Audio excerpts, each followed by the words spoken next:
When I started learning how to use computers and the internet, I was like, I need to learn copywriting because that is how you take this salesmanship online. And so that's what I did was I studied copywriting like a madman.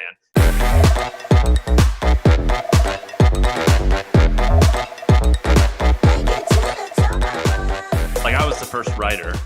I wrote a lot of the first, I wrote the articles and stuff like that. And when I did HustleCon, there wasn't any employees. It was just me.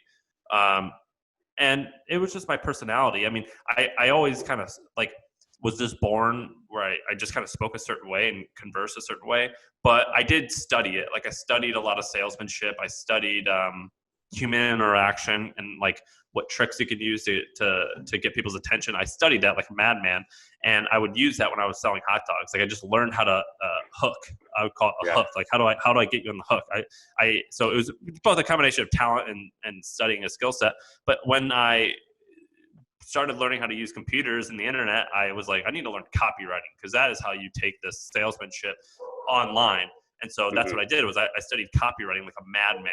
And so the early voice was a combination of copywriting techniques that I learned and just some like traditional journalism stuff. And so it was just my personality.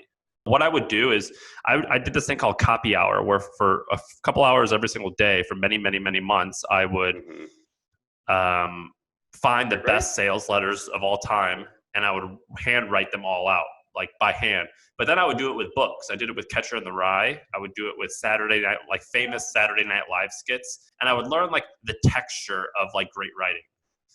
You know, it's kind of like how when you learn how to play guitar, you don't like write your own music right away. You start with learning Jingle Bells, and then maybe you'll learn like Green Day, and then maybe you'll learn like Jimi Hendrix, and then you'll learn all classical rock, and then all pop rock.